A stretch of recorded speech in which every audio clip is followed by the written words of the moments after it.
Hello, my name is Anne-Marie Cannon, and I'm the host of Armchair Historians. What's your favorite history? Each episode begins with this one question. Our guests come from all walks of life. YouTube celebrities, comedians, historians, even neighbors from the small mountain community that I live in. They're people who love history and get really excited about a particular time, place, or person from our distant or not so distant past. The jumping off point is the place where they became curious, then entered the rabbit hole into discovery. Fueled by an unrelenting need to know more, we look at history through the filter of other people's eyes. Armchair Historians is a Belgian Rabbit production. Stay up to date with us through Twitter, Facebook, and Instagram. Wherever you listen to your podcast, that is where you'll find us. Armchair Historians is an independent, commercial-free podcast. Hello, fellow armchair historians. I have to warn you up front. Today we are talking about one of our darkest moments in recorded history, the Holocaust. There is no way of talking about this topic without it being exactly what it is, horrifying. My guest today is Rebecca Goos. She shares the harrowing story of her Jewish grandfather, Saul. Saul was born sometime around 1917 in Poland. He is 15 when Hitler takes power in Germany. This is about when Saul begins to see the cracks forming in what he believed to be a happy and secure life. This is about the time when non-Jews feel emboldened to openly spew hate through anti-Semitic sentiments and acts of violence. Sound familiar? Rebecca tells us about her dear grandfather, whom she loved fiercely, about how he was a tailor in Beverly Hills, and how he was in line with his two beloved sisters to go to the gas chamber at Treblinka, and how fate intervened through a chain of events that would allow Rebecca to be here to talk to us today. Fate would not be so kind to Saul's sisters. Rebecca Goos, welcome and thank you for being here today. Hi, thanks for having me. So we just start out with the question and then we see where it goes. I do have to say, I watched Saul twice. Oh, and wow. I feel like I have to listen and watch again to really get everything out of it because there's so many details. It was a harrowing story. I'm just going to ask you, I know what you're going to talk about. What's your favorite history that we're going to talk about today? I hesitate to call it favorite because of the positive connotations, but the only history I'm involved with, the one that is very, very important to my own life and background, is the Holocaust, because they're related, World War II, I guess. But I'm not much of a history buff, and so I know more about the Holocaust specifically than the war and how that went and everything like that. History was actually my worst subject in school. So, why this history? This history is important to me because of my grandfather. Saul was 15 years old when the Holocaust just took over and destroyed his life in many ways. And he lived.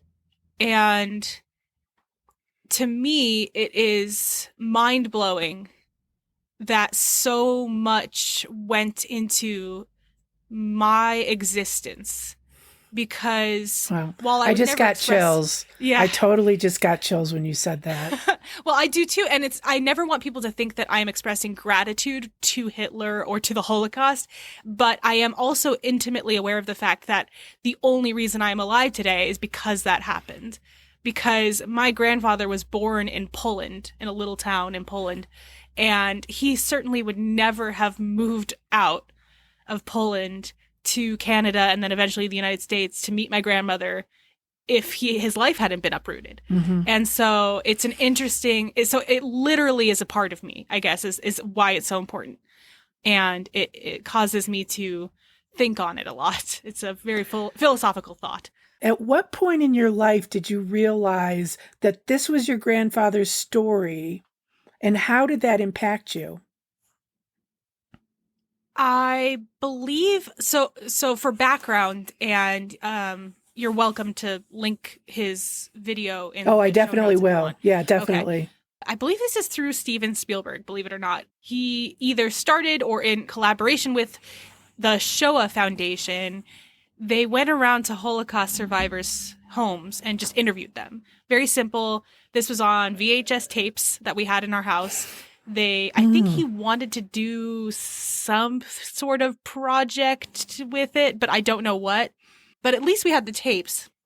And now they have been converted to YouTube videos. So the Shoah Foundation have put them all on YouTube, which is great because, VHS tapes do not last. And I first saw those tapes. I knew he was a Holocaust survivor, I feel like. Aren't you in the video at the end as a child? Yes, I am. Were you able to pick out which one I was? Yes. Well, because he introduced everybody. Oh, right. Okay. Yes. I couldn't remember if he said. Do you remember that? Do you remember being there for that? I was like 3 or 4, probably. Oh, okay. Yeah, I was very young. I would know exactly how old I was if I remembered what year they recorded it, but I always forget. But I was very young, so I don't remember being there. In fact, I was quite surprised to see myself when I watched the video through. I actually just liked seeing his passport more than anything else. That was such a slice of time. It was mind-blowing to see that to me. But I first watched the tapes when I was in 6th grade. I remember talking to my history teacher, maybe it was 7th, and I was telling him that I had just seen them because my history teacher, of course, would have cared. You know what I mean? Sure. And then in high school, when we did our World War II unit, I offered to bring them in. I don't think I watched all of them when I was in middle school because I think it was a little hard for me. I mean, it's heavy harrowing. stuff. It is heavy stuff. I will say that right now. If you are prone to emotional responses to violence and death and things like that, and graphic imagery, then don't watch. I hadn't seen the whole thing because I remember in high school, 10th grade, I brought them in and we actually did watch some of the interview. It's a long interview. It's 2.5 hours. So we didn't watch the whole thing. But we got to this part where he was working for a German farmer cleaning his horses, and he was so exhausted that he fell asleep in the barn. And the farmer came upon him and was not happy that he was sleeping and was going to hurt him or kill him. So he stabbed the guy through with a pitchfork. And that's what you got to do. You got to do it. I know. I just didn't know about that. He was a warrior. Saul was a warrior. He was a survivor. And he was a rebel. Yes. He was a survivor in so many ways. He's stubborn. That's what I say. He was always too stubborn to die. And that's kind of an admirable quality in this case. He basically said at one point, like, I'm just not, if I die, it's not going to be because of these people. Like, I don't want to give them the satisfaction. But I didn't know about the pitchfork incident, we'll say, up until that moment because I hadn't seen it. So my reaction in class was a little bit real. So you realized it when you were in 7th grade watching this with the rest of your class? I watched it in 10th grade with my class, yes. In 7th grade, I hadn't seen the whole video. So in 10th grade, I was like, oh yeah, I'll bring in this interview. People will learn about, life in the Holocaust and whatever. And I didn't know. And so I don't blame him or think of him as a murderer. It was definitely, you do what you need to do to survive. To jump forward, he obviously emerged with severe PTSD. You don't go through something like that and emerge unscarred. And I never experienced any of that. He, as a grandfather, was the most kind and loving soul, and he's my hero and my role model. But I know that my mother experienced some of the ramifications as he was a father who was basically working 24/7 just to make a living and make sure he could provide for his family, and on top of that, dealing with some undealt with emotional issues. He was a product of his time, so of course, it wasn't like he immediately went to therapy. It was a different time then. He just kind of bottled it up. And so I know that there were layers to him, but the layer that I knew was a loving and doting grandfather who was proud of his family and just, he rarely spoke. He was very quiet, but when he did speak up, it was often to make just a hilarious joke because you're not expecting it from him, I guess. And that's what I remember most is that he was a hard worker. And I think in the video, I quote this for the students because I think it sums him up so well. But he says, if you can't work, you can't live, which is great. It's that quote sums him up. And so that's what I knew. So he has since passed away since the... He actually passed away after I did the first ever, I call it the Jew talk, for the freshmen. To them, I call it the Judaism talk, but to the teachers, I call it the Jew talk for funniness. Oh, okay. So what year was this? 2018, I believe, if I'm doing the math Oh, okay. correctly. My mother died in Oh, yeah. 2017. She was 8 when the war broke Mhm. out. And anyways, I think that the older that you are, the better able you are to process and deal with things and move on as an Yes. adult. And I know 15 doesn't sound very old, but my mom had a first cousin who was 15, and she was a courier for the resistance. Yeah. She did a lot of crazy stuff, but I always felt like my mother was more kind of stuck than her first cousin, Renee. And I think it had to do with the fact that she took control like your grandfather did. You know, she did stuff to try and fight the best way that she could. Yes, I think that he grew up very fast as well. 15 nowadays is not. I still see it as a kid, although when I was 15, I was like, I'm on top of the world. But I think he just had to. He just became an adult very quickly. And he took control. I remember in the interview, he kept saying, and then I got restless again. And it was like, Yeah. it was like, okay, where are you taking us now, Saul? Yeah, he went all over. I was trying to transcribe this because I know he has a thick accent and some people would want to watch but would need subtitles, like my husband's hard of hearing, for instance. And I had a lot of Googling to do. It was a lot of guess and check. He would randomly break into German. He speaks a lot of languages. So I was like, I don't know what city in Poland this is. I don't speak Polish. So I had to do a lot of Googling and then a lot of like sounds like this. And I might have to contact somebody who speaks Polish at some point to finish the transcription. The thing that impressed me, and the only thing that got me through and kept watching, is that I knew that Saul was going to live because he was here telling me the story. Right. And I don't know if I could have watched it if I didn't know that. And there were so many narrow escapes that his story should be a movie.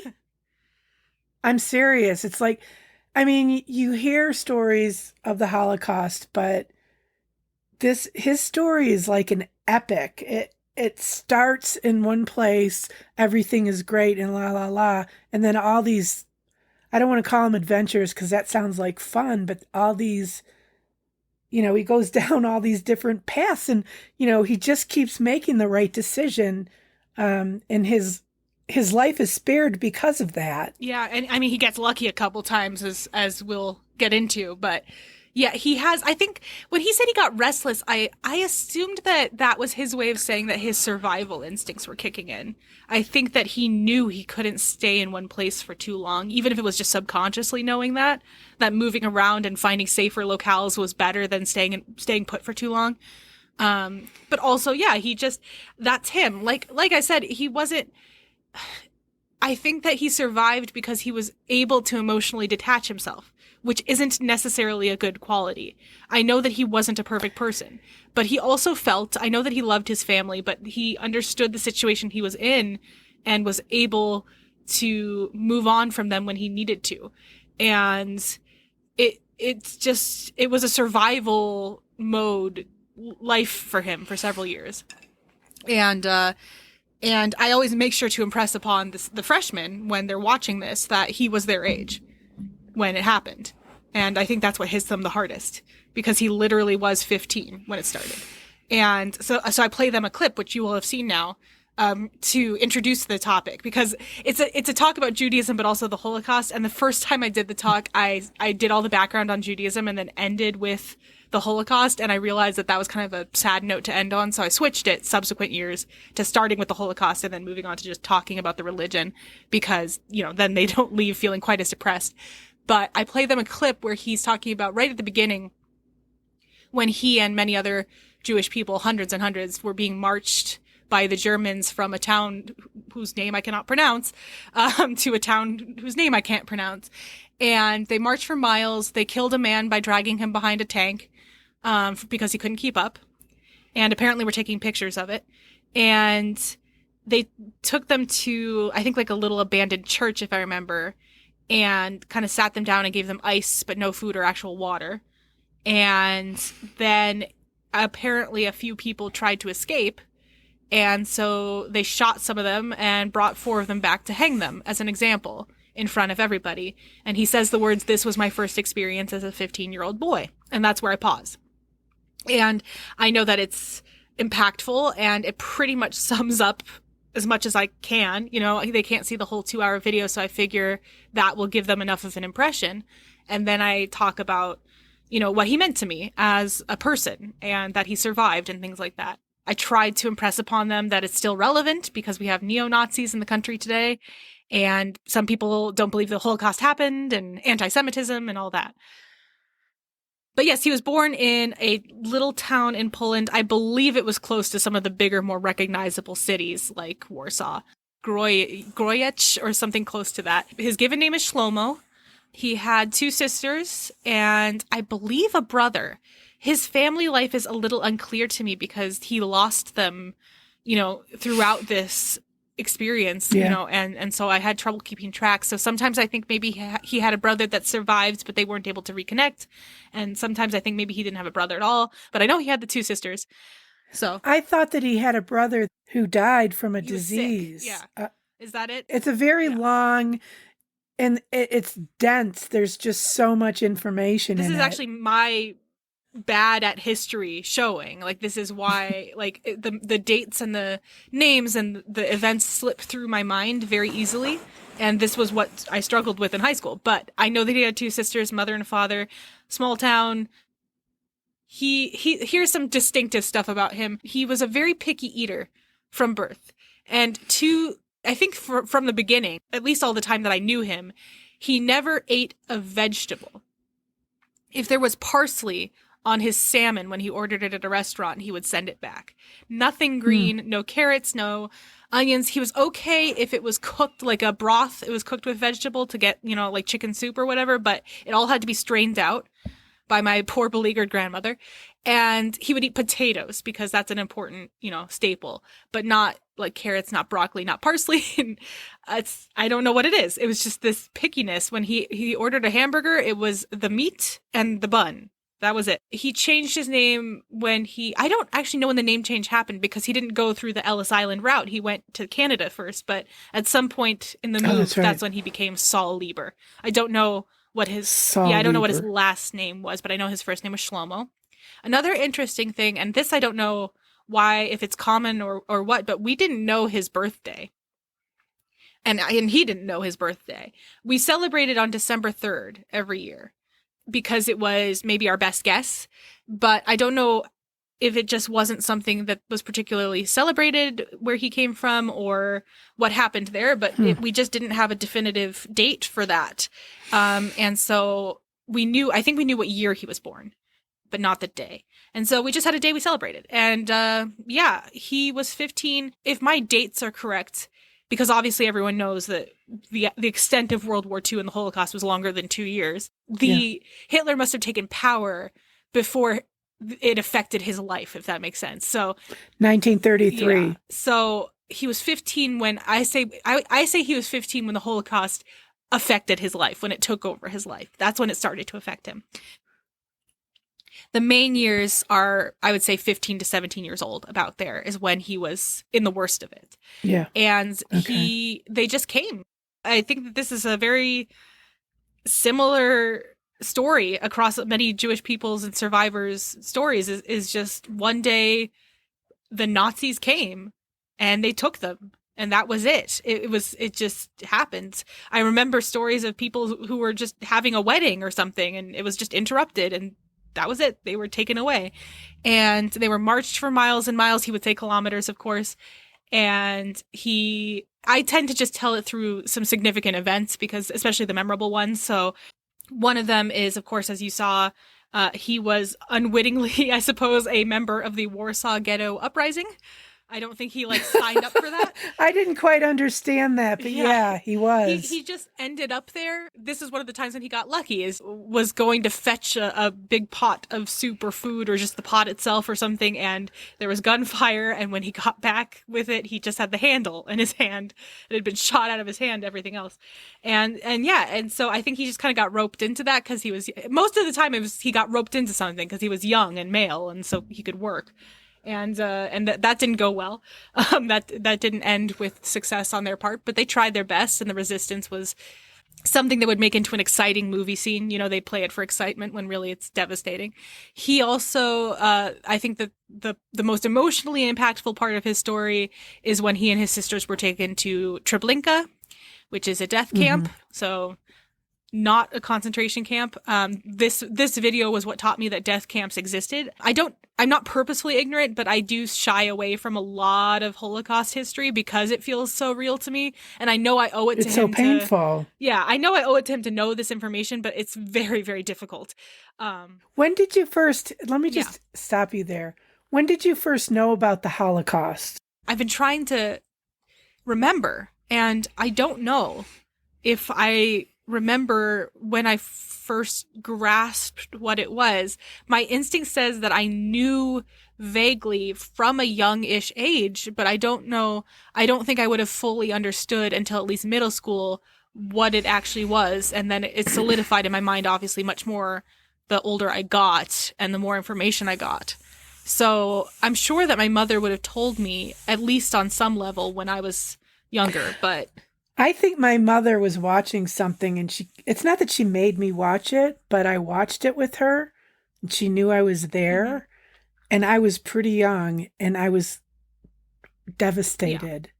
Yeah. I was devastated. And the Holocaust is not my mother's story, but I think about what she went through at 8 years old, and it was horrific. But then I look at Saul, and I look at just what happened to, and I'm pissed at our government, anyways, that's a whole other story, but I'll probably cut that out. But yeah, I remember hearing about it. I was young. I was probably too young to know about it, or maybe not, but it stuck with me. But I'm just curious. And do you ever think that maybe your family protected you from it a little bit?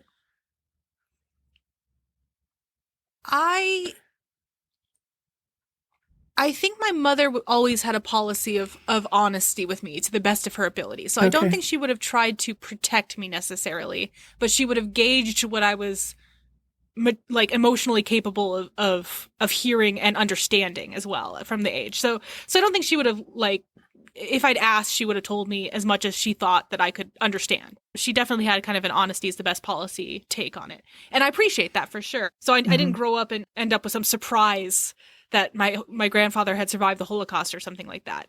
It was something I feel like I just knew, even if I didn't know what the Holocaust was as a child. The tapes were hard to watch. I'm remembering now that I definitely did not finish them when I was 11 or whenever I first watched them or tried to watch them.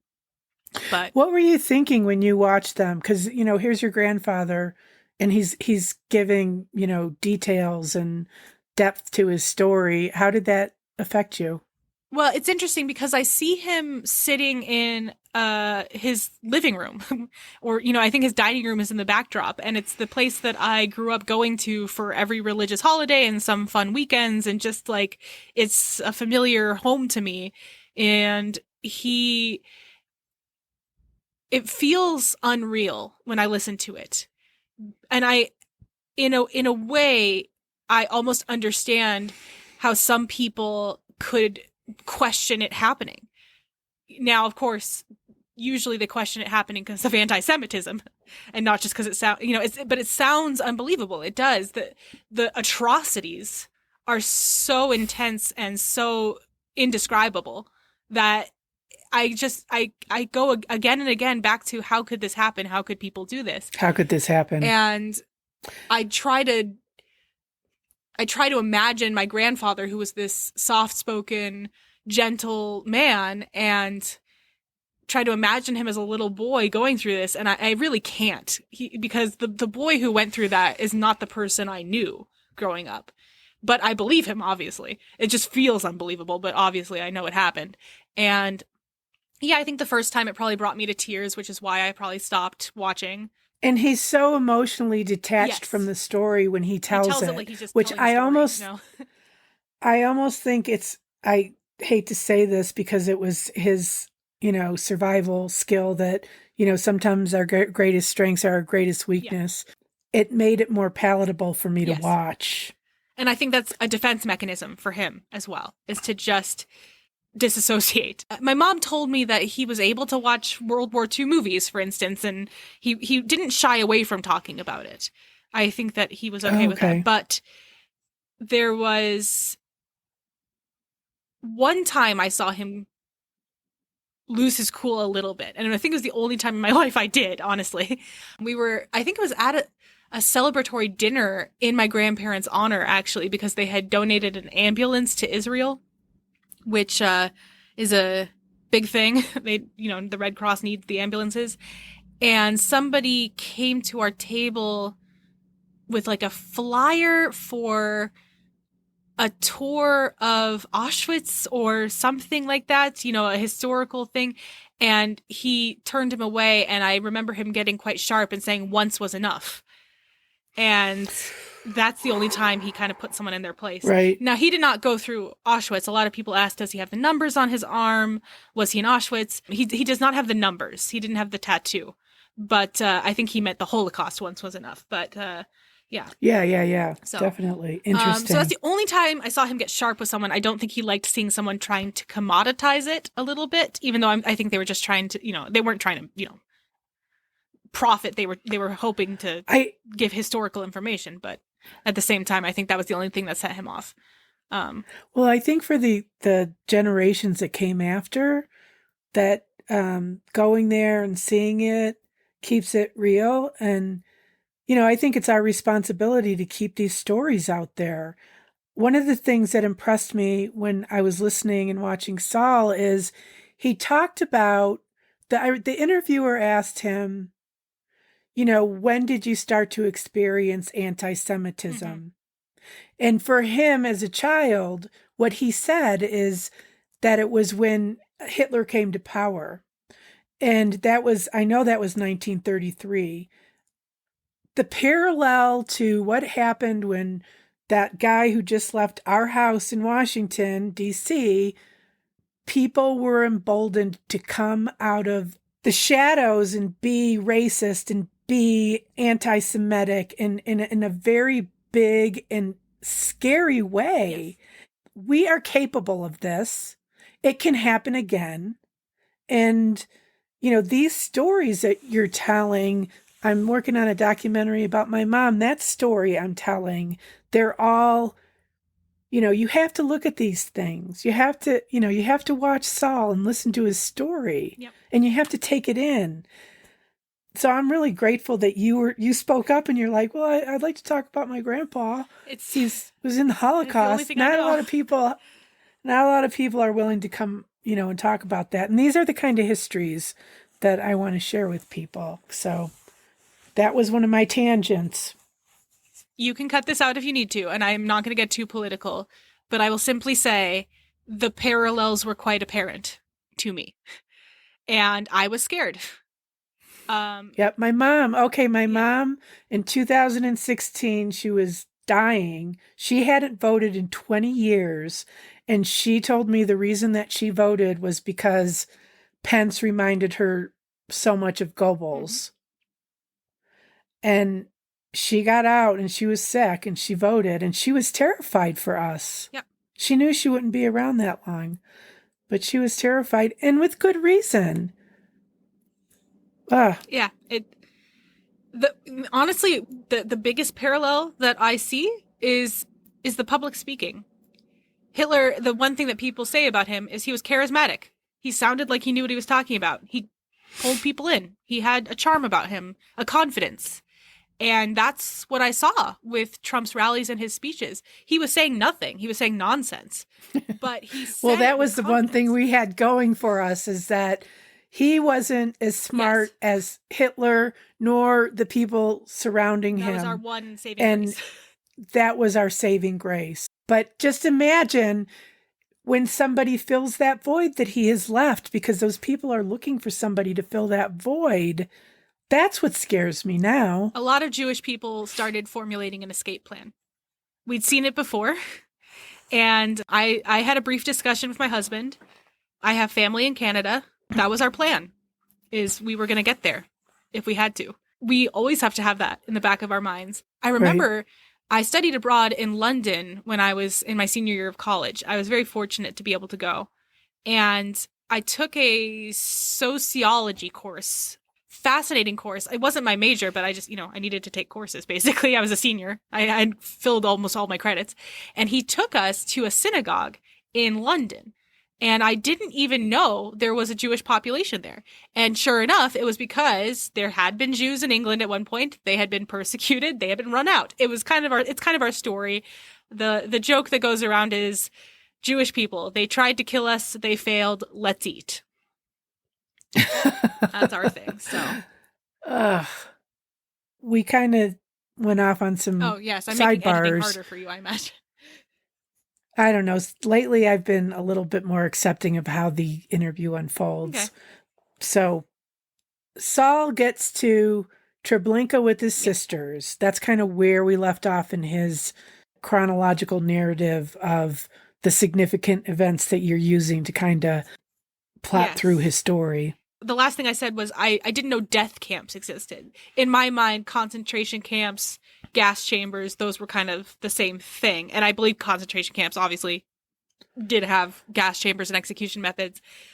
But I didn't know that there were places specifically to just take them and kill them en masse. There are plenty of places like that, but Treblinka was one of them. Probably one of the most famous, I would say. I think that that's a name that a lot of people remember. And he was in line for the gas chambers with his sisters, just like that. So did his sisters go to the gas chambers? That's where he lost them. In that line. So the once again, 15-year-old or 16-year-old, maybe at this point, I don't know, healthy-looking young man, they pulled him out of line. He could do work. He was useful. Yes. So basically, they pulled him out of line, and they left his sisters in the line. And they put him on a train, and, he survived, but they did not. And he tells, this is the one part in the video where he gets choked up. I think, again, it's more just him remembering that there were about 3,000 people there and it took about an hour for complete silence. They killed them all in the gas chambers. It didn't even take that long. And that's the part that really gets to him. That's combined with the fact that he knows his sisters were among them. And his sisters were trying to protect him for as much as they could during those early months as well. I remember jumping back a little bit. There was one time when the Nazis were standing young men in windows and using them as target practice. And so they kind of put him behind them, his sisters, and just tried to hide him so that he would not be selected for that. And so I know that they cared about each other. I just think he doesn't linger on those things, and I don't blame him at all. I mean, the horrors that he experienced, I think the only way to recount it is to simply pretend you're a different person than the person in the story, or however he got through it. That's fine.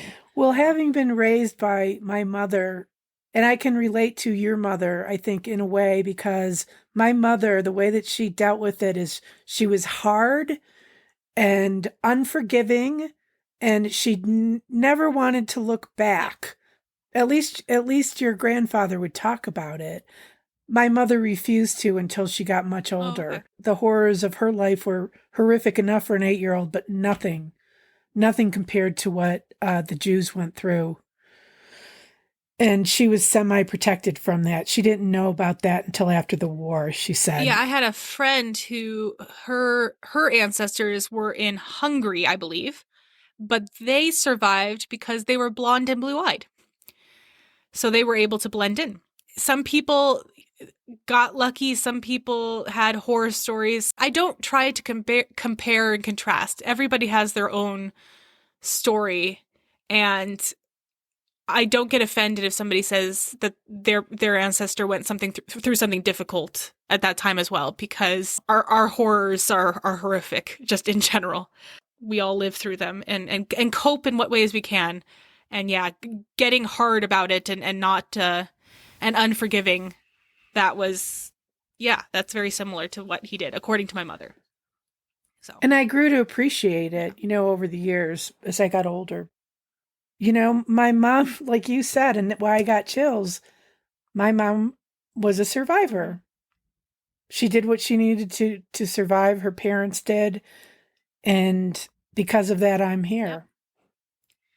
Yeah. So I am grateful.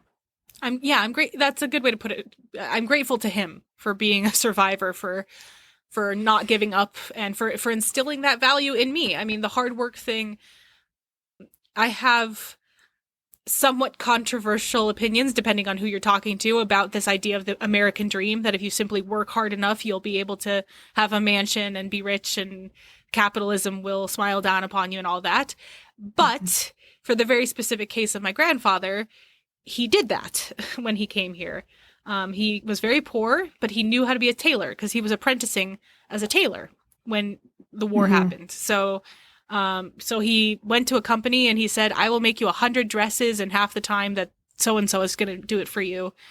Just give me a try. What have you got to lose? And so they did. And he made the 100 dresses and they kept him on and he worked his way up. And then he just eventually owned that company. And it required no vacation days. Like he wasn't able to vacation. He wasn't able to spend a lot of time with his family. They had very little money growing up, but he did achieve that for himself. And I would have wanted that for him. I mean, after all that he'd been through, I suppose. I'm getting ahead of myself, I suppose, but he was put in some situations, basically. Sometimes he was just wandering, trying to keep his head down. And that's how he would end up working for instance, the German farmer and cleaning his horses and whatever. He said they were white horses and the farmer would, I think, put on gloves to rub down the horses. And if dust came away, he would get a beating, right? But other times he ended up in work camps. I think he was made to break in the new shoes that the German soldiers had to wear, wearing his feet bloody because he was breaking these shoes. And there were sadistic people there who beat people and killed people for the fun of it as well. I mean, there are certain things that will just draw, sadists, and this event was one of them. So while I don't believe that every Nazi was just like born evil, some of them were psychopaths, right? He just developed this mentality of I don't want to let these people kill me. And through circumstances where he would barter and bargain for his life and just work hard to prove that he was valuable, he survived those events and he moved from one location to the next. And, he got lucky a couple times, as I said, and he tried to tend to his family, but of course got separated from them. I will say I can never catch what happened to his parents. I know he met up with his mother and father at separate times throughout his journey, but they didn't make it, but I don't know how or when, or if he even knows because he got separated from them so much. Yeah, that went on for years, working for German soldiers, being in camps, work camps, taking beatings, being bloodied. I think that just kind of took him right up to basically America's involvement in the war and things coming down. And I think he had a relative or he knew somebody who helped him get that passport and get to Canada. Let's back up. Am I going too fast? No, I just want to kind of spend some more time at the, so he gets to Treblinka. There's one thing I didn't understand when I was watching and listening. It seems like the Allies, what we would consider the Allies, were coming through, and then the Germans took some of the prisoners on the road with them. Was that my correct understanding? When he was at Treblinka? Or yeah, at the end.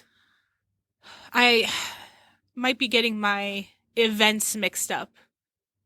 I might be getting it mixed up too. All I remember is he was pulled out of line and taken somewhere to work. Okay. Hitler and, the Nazis were trying to hold on and hold out for as long as they could. There was a German soldier that he had to he was like his servant or something like that as they're on the road. Because the Germans are trying to go to safe territory because the writing's on the wall. I don't know. I'm going to just say to my listeners that I am going to put the link to the YouTube video of Rebecca's grandfather. And I really want you to watch it and listen to it because it's an amazing story. Spoiler alert, Saul lives. So it's still very harrowing. I want you guys to listen to it. If you get a sense of exactly what happened at the end, let me know. And yeah, let me know too. I've seen this a couple times now, but I remember events better than like when on the timeline they happened. So I think that you were right that, I mean, at some point this did happen where the tide was turning in the war. And obviously, yes, the writing was on the wall. And that one thing that I tend to remind people is even when the war was won, it wasn't like somebody snapped their fingers and life was good for the Jews. There was no relief effort for them for the most part. And so sure, they were freed from the camps, but many of them were starving on the street. They didn't know where their families were, if their family was alive and all that stuff. I think he was one of the lucky ones because surviving to the end of the war didn't necessarily mean surviving still. I mean, obviously he was one of the lucky ones, he lived. I think he just kind of immediately left for Canada. He had nothing tying him to that area anymore. And that area of the world had hurt him so badly. So he went to Canada. And when my mom was 1 year old, they moved to Beverly Hills, California. So that's an interesting place to go to from Canada. Yes. I think when my grandfather moved there, maybe a friend of theirs introduced them or something like that. They got married, they settled down, and then eventually moved to the States, I think for opportunities or whatever usually pushes people to the States. And that's when my second uncle was born, my mom's younger brother. They lived in Beverly Hills all my life, and I believe all my mom's life, and obviously moving when they, were more comfortable money-wise to a better place. I didn't grow up in Beverly Hills. Just for anyone who recognizes the name, I did not grow up there. I grew up in what we would call the San Fernando Valley, which is where the Valley Girl idea comes from. But I grew up in a little suburb that was very far away from the big city. So, well, I thought it was such a stark contrast when, they would say that Saul lives in Los Angeles compared to where he came from. It's a big jump. He came from a little village. And the interviewer's question about when he first experienced anti-Semitism is an interesting one historically because Jews tended to live in Jewish communities and it was a little insular. And so I'm sure, I know that anti-Semitism existed all around him and he may just never have been exposed to it simply because he never had reason to interact with a non-Jew. Right. And I'm married to a non-Jew. I'm the only one in my family. And it took me a long time to realize that I think that it's born out of a distrust of non-Jews, is that they've never historically been very nice to us. But the idea is you're supposed to marry a Jew, which is, again, why I had him watch my Big Fat Greek Wedding. I'm the rebel of the family. I have tattoos. I married a non-Jew. I see. So I've come to question some things about religion, about, our ancestors, about every single thing that, we just kind of grew up being told, well, you have to marry a Jewish boy or something like that. Right. But I also know that nobody's perfect. No community is perfect. No group of people is perfect. So I basically kind of tossed out the ideas that I disagreed with, but kept the ones that mattered to me. So the holidays, the culture, the family, all of that. But I eat bacon. I know. Everything's better with bacon. For those who don't know, I suppose, in Judaism, there is something called the laws of kashrut or kosher. I can't remember if kashrut is Yiddish or what, but it's keeping kosher. It just means there's certain foods and food combinations you're not supposed to eat. My favorite is no dairy with meat, because once upon a time, people would have like 3 cows. And if you were eating a steak and drinking milk, it was very likely that you were consuming the mother's milk while consuming her child at the same time. And so, Is that what it is? That's the story I heard. Obviously, I'm not a historian. That is a horrible visual. Isn't it? Can I just say that? I mean, I'm sorry to say, I should have warned you, I suppose, but it's cows I'm talking about. But I could see that. Like, I understood that. Like, it was almost like out of respect for the animal, I'm not going to drink your milk while eating the baby that you produced, right? And so I got that. Nowadays, dairy farms and beef farms are different. There is no chance of that. So I tend to just kind of, anything that doesn't make logical sense, I don't do. Mm-hmm. Like, pigs were seen to be unclean. And I get that. Pigs, hang out in dirt all day. And I get it. No shellfish, because probably once upon a time somebody ate an oyster and it made them very sick. I get that. Yeah, or killed them. Maybe even killed them. So, any number of things, I understand where they were coming from, but I also understand that I will never believe in a God who would want us to get stuck in the Stone Ages and never progress and never think for ourselves. So I just do the things that make logical sense. I don't know where we left off. You were telling us that just because we had won the war, it wasn't a quick transition. There were still a lot of people who died because of being in these camps and malnourished. And, you were kind of painting that picture. Mm-hmm. Somebody helped him to get a passport. I think he just kind of glossed over that part. Basically, he just left, as soon as he could. And I think he probably had some help, because I don't think it was super easy to just, leave. But no. He just left, and he changed his name and he started over. I think that's interesting that he changed his name. And I wonder if it had anything to do with the fact that he killed somebody. No, because I don't think anyone knew he did. I mean, obviously he admitted to it now, but he was alone on that farm. He killed the guy and left. He ran. So, well, I see it was self-defense. It was self-defense for sure. The guy was going to kill him, but I think some police were actually looking for him at some point. I don't know if it was for that or some other things, but at that point, that was years ago. Years had passed, and other things occupied people's minds. And the other thing that I thought was really interesting is because there were so many places that he went to that he talked about, it really gives you the lay of the land of what it's like in a war like this.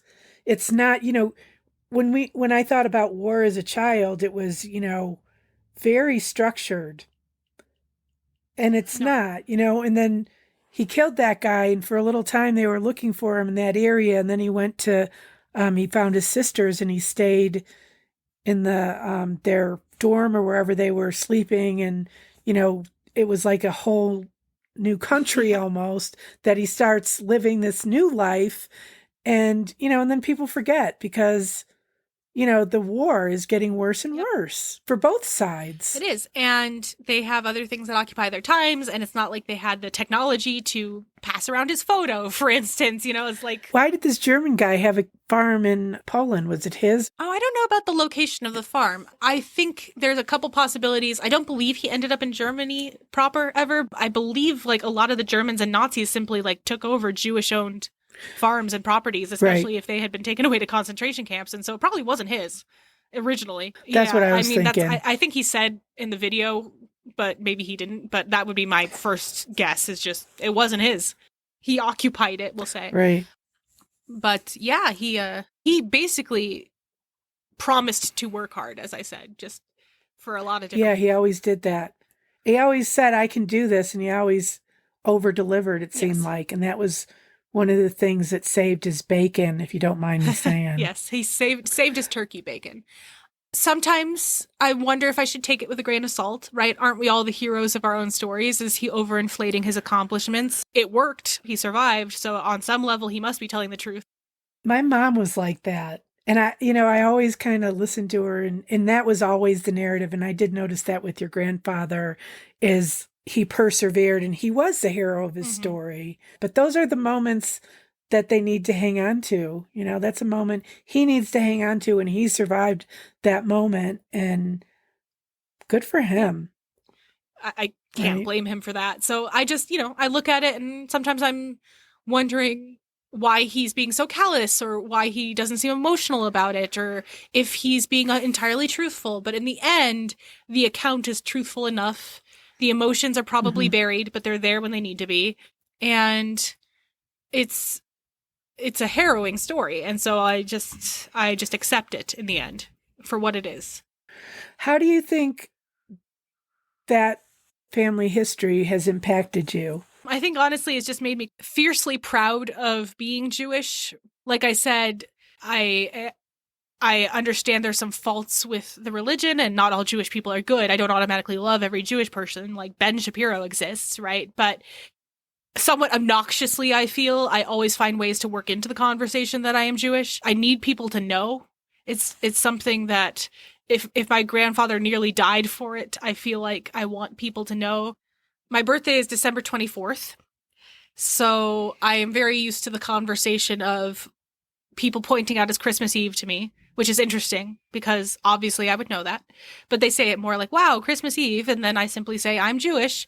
And some people go, oh, okay, so, and other people go, what does that mean? Why does that matter? And I say, because I don't celebrate Christmas. And they go, oh, and I say I celebrate Hanukkah, and that's sometimes over Christmas Eve, and sometimes it's in the very beginning of December, or it starts after Christmas or whatever, because Jewish holidays follow the lunar calendar, so they move around on the solar calendar. I'm not shy of it. I also have a few choice words for people who say there's a war on Christmas.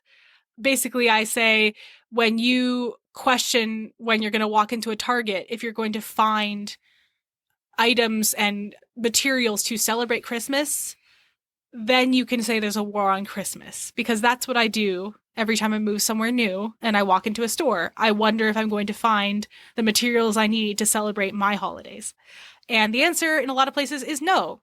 In Fargo, there is an end cap in Target where they will sell some Hanukkah stuff. The entire back of the store is dedicated to Christmas, but we get an end cap, which is more than some places had. And so that's my choice words. I'll get off my soapbox now.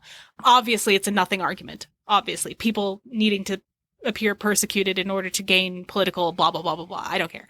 It was never about anything that they say it's about.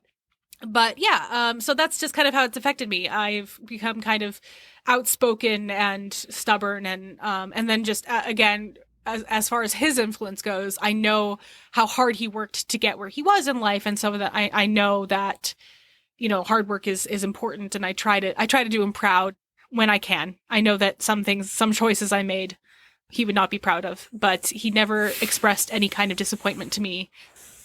And yeah, I think that's just how it is. And my husband and I celebrate Hanukkah. He's semi-converted in that he didn't go through the actual conversion process, but we call him an honorary Jew. He understands that I put a lot of value in food. So, cooking for someone is my quickest way of saying I love them. And we celebrate Hanukkah every year, and we're raising our kids Jewish. And so that's how it's affected me. It didn't make me, want to go out and be a religious scholar. It also didn't make me want to be an Orthodox Jew. So even my grandfather was not Orthodox, although he observed the religion quite strictly. It made me kind of fiercely proud of him and to be Jewish and to be his granddaughter. So, yeah, that's beautiful. And it was very sweet. And it was kind of a surprise at the end when there's Saul surrounded by all of his grandchildren. And it was and you could just see how much how proud he was of his family. That was very sweet. I do have one question. Sure. What do you want my listeners, if you could just tell them one thing about this history, what do you want them to know? I think so these things are kind of at odds, but there's two things that are important to know at the exact same time. One is that I bear no ill will to German people today. Oh. They are no more responsible for the Holocaust than certain white people are for slavery. Although if those white people are defending slavery, then they are responsible. But if they're saying that, if they are joining the right side and saying that was horrible and, reparations need to be made, then that's fine. But they didn't do anything against us. I would visit Germany, someday. I think it's a lovely place. So no good comes out of throwing more hatred around, basically. To bear a grudge against people who weren't even alive at the time does nothing. But, as we were kind of discussing earlier, this can happen again. it's such a platitude to say history repeats itself, but it does. And it's tough to know that you could be in danger because of who you are.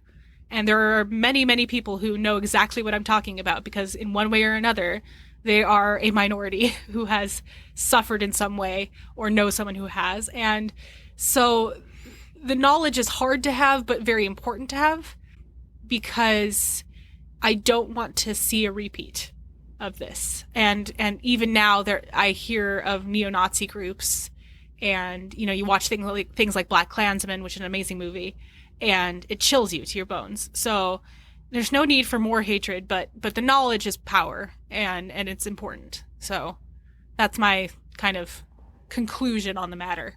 Thank you. Thank you for sharing that story. One of the other things that I like to do, obviously, is talk about what you do on your platform. We connected because of Potato Lady. Yes. Actually, it was another interview that I got out of Twitter. Twitter's a great place to make connections.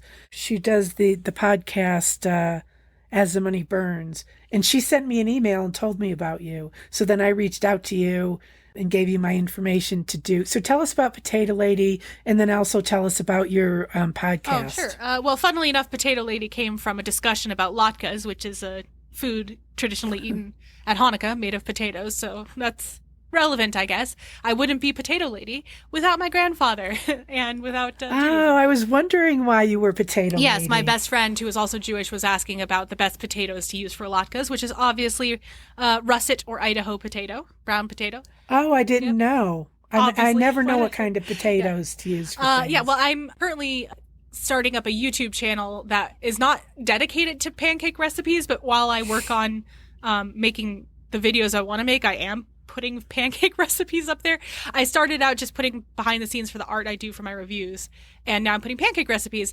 And although I believe that latkes are erroneously called potato pancakes, because I think that puts people in mind of like a batter made out of potato, which is gross, I figure I'll do a latke recipe at some point, maybe around the holidays, like a how-to recipe and stuff, video. So, and that's that YouTube channel, just to go with my brand, although I hate saying that word, is Potato Lady Has Thoughts.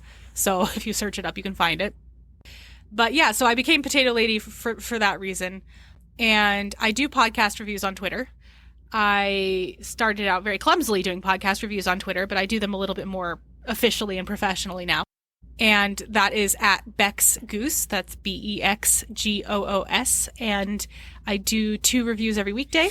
On top of that, I do have a podcast with my husband called Not Again, with an exclamation point at the end. And I just tell people to look for the podcast art that is 2 remotes covered in popcorn and breakfast cereal.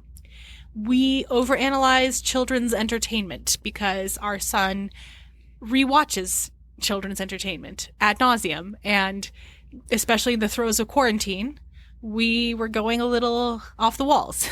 And so we decided to start a podcast where we vented all these thoughts about these shows we'd seen and movies we'd seen again and again and again until we got it out of our system. And it has been quite cathartic, and it has been therapeutic to do that. And I tell people don't start with episode 1 because that was us kind of fumbling around, not knowing what we were doing. I usually start with episode 8, which people love anyway because it's our Finding Nemo episode, part 1 of 2 of our Finding Nemo episodes.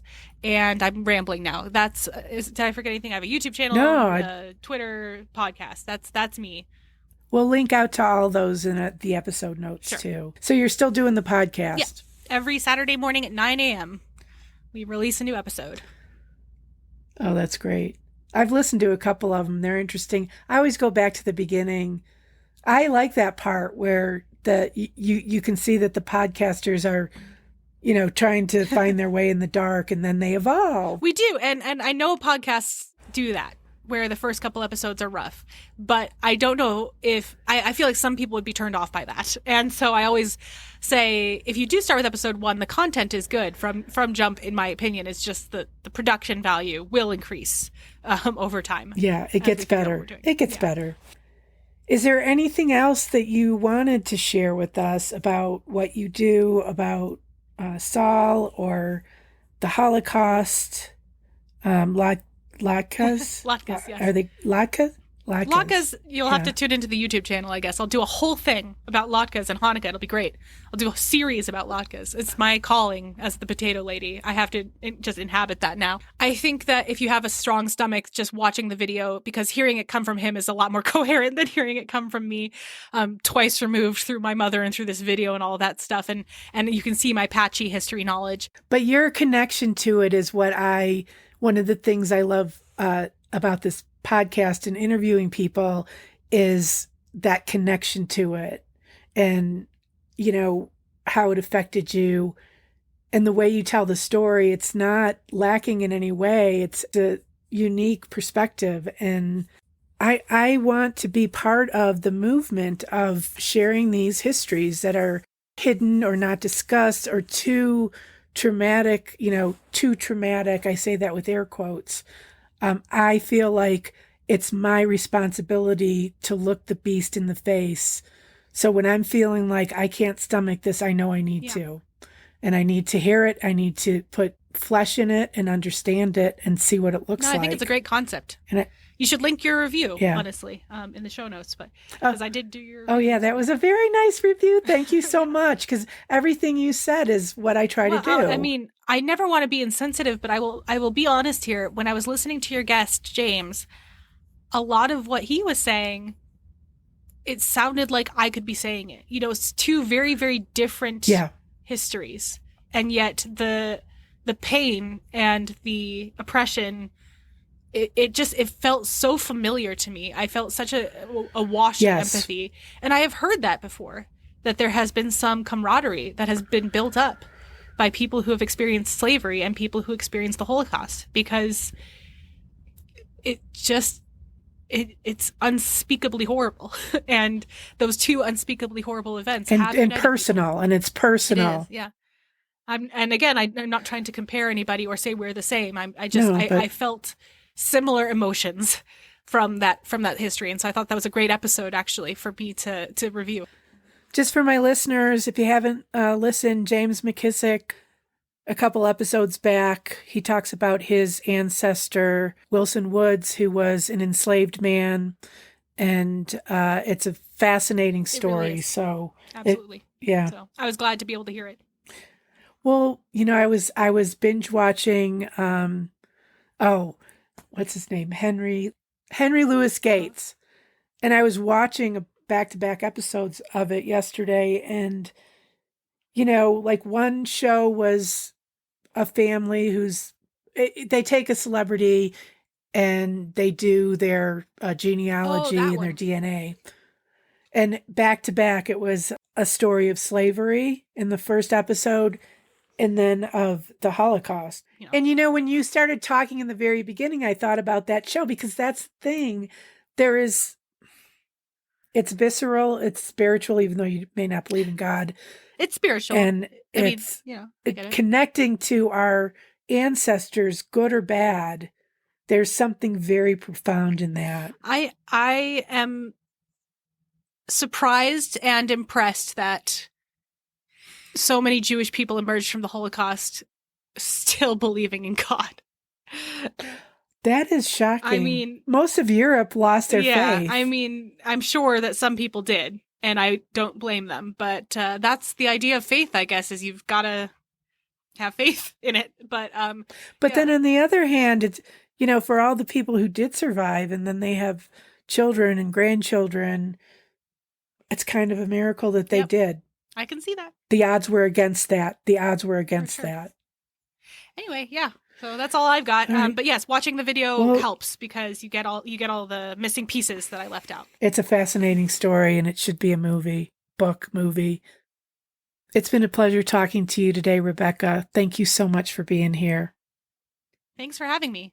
Really enjoyed the talk.